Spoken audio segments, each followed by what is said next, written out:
Welcome to Chapter 1, Getting Started. So the first thing we want to do is we want to get you going with fundamentals to making elk sounds and using a diaphragm reed. Now the first thing to understand is a diaphragm reed is a tool that you put in the roof of your mouth, and this is a diaphragm reed. This is a domed diaphragm reed. Now when it comes to reeds, there's a lot of different styles. There's conventional or traditional, there's domed reeds, there's modified, and each one has a little bit different characteristics. Now also, there is the horseshoe right here. This is the frame. There are narrow frames, medium frames, and wide frames. And the important thing is finding the diaphragm reed that fits you the best. And what we're talking about with the roof of our mouth, the palate, this is our palate right here. And it starts off, we have up front, we have a hard palate, and as we start going back, we get into our softer palate. Now it's that softer palate area where a lot of people get gag reflex, or if anything touches it, they start gagging. Now there's a lot of reeds on the market today, raised angle palate plates or dome reeds, that are designed to go farther forward in the roof of your mouth, or that hard palate, and that eliminates that gag reflex. Now I talked about finding the diaphragm reed that fits your mouth the best. And what I'm talking about is finding a frame that fits in between your teeth. The tape is pretty much the same on all of them, so we're really more focused on that horseshoe, that metal frame, and fitting it in. You find the right diaphragm reed. It's just like when you go to buy a shirt. If you normally wear a large shirt, you're not going to go to the rack and you're not going to look at smalls or extra larges. You're going to look for that size that fits you. A diaphragm reed fitting in the roof of your mouth is exactly the same way. Now, getting started or positioning of the reed in the roof of your mouth, I want you to find your incisors. They're also called your canine.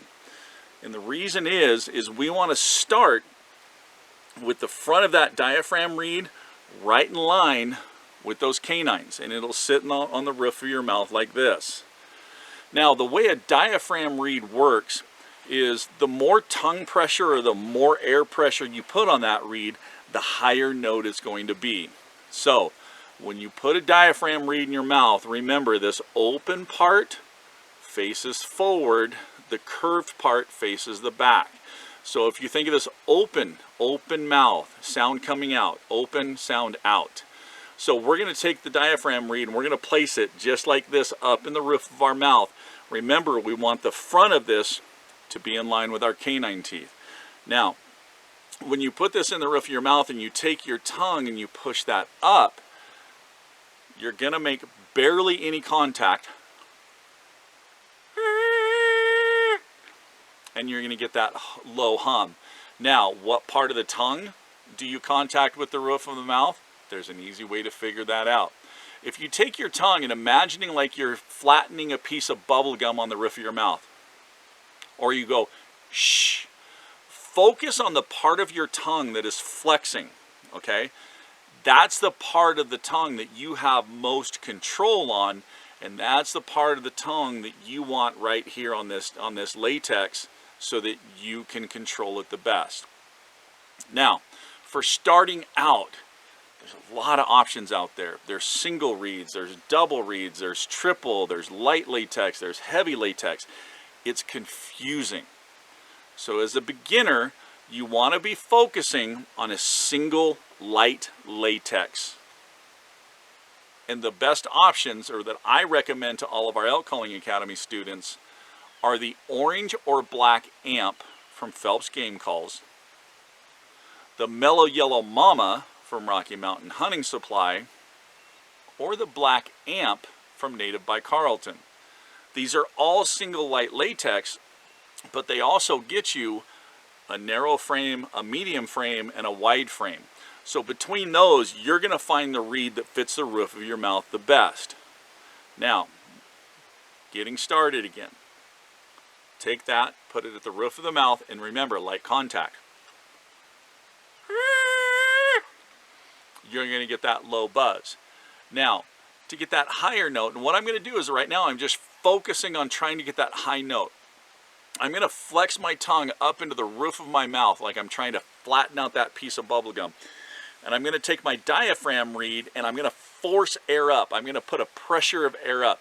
So if you take a deep breath and you hold it, that's your diaphragm that's holding that. Now we can tighten our ab muscles and we can tighten our rib muscles onto that diaphragm reed to force more air out. So if I push my tongue up into the roof of my mouth a little bit, put pressure on that reed, and I put pressure on my diaphragm, I'm going to get a high whistle.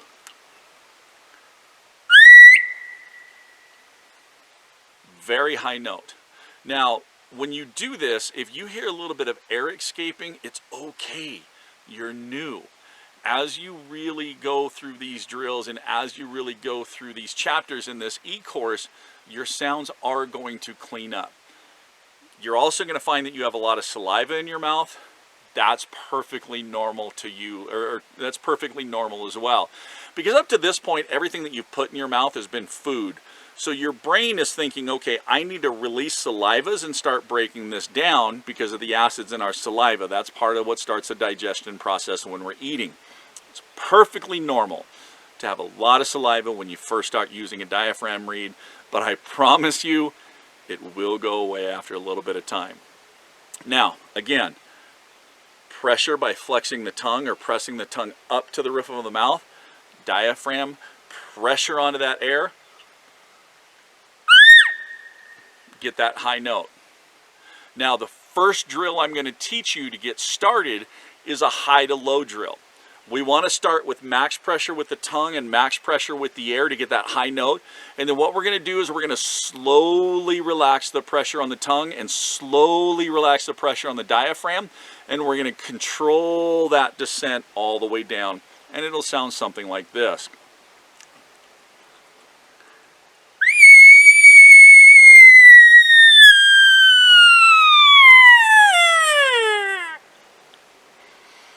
If you're kind of choppy when you first start doing that, it's okay. The more you do this drill over and over and over again, the better you're going to get with it. Now, once you can consistently control that descent, you can speed it up and you can shorten it up.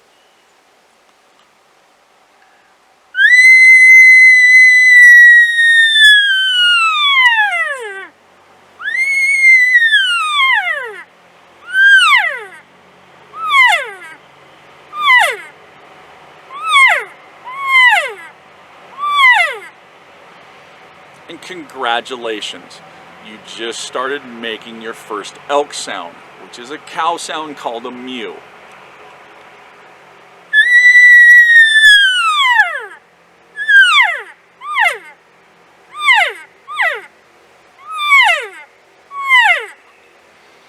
Now for that, I'm doing the exact same thing. Putting a little bit of pressure with my tongue, I'm relaxing that tongue, and I'm relaxing that pressure with the diaphragm, that I'm reducing the amount of air that I'm pushing out. It's almost like I'm just telling somebody to be quiet. Shh. Shh.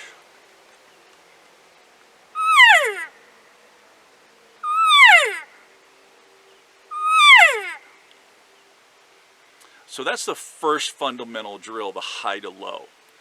The second fundamental drill for getting you started is a low to high. Now this one's a little bit different. We're going to start with barely contacting the reed. You should have that low hum. Play with that until you can get that low hum and hold that consistently.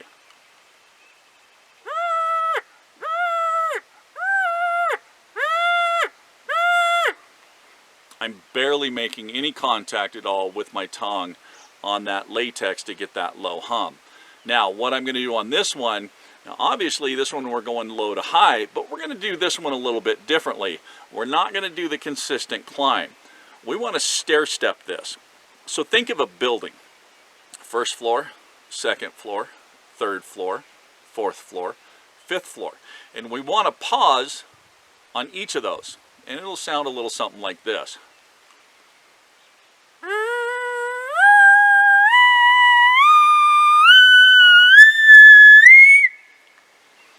Now what I'm doing on each one of those is I'm barely increasing the pressure with my tongue, but I'm also increasing that pressure with my diaphragm reed.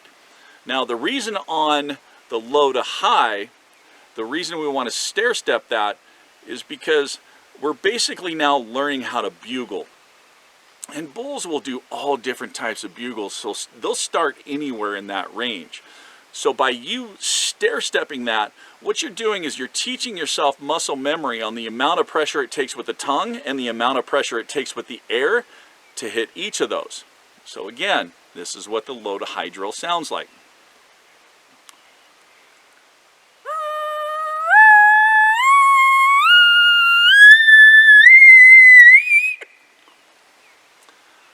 You may have to do these drills several times, and here's the deal. These two fundamental drills, the high to low and the low to high, are basic fundamentals that you can do anywhere. You can do them when you're driving in your vehicle to work or back home. You have a lot of time to practice, but these are basic fundamental drills that are really important because they teach muscle memory on the tongue pressure and air pressure combination to hit those notes.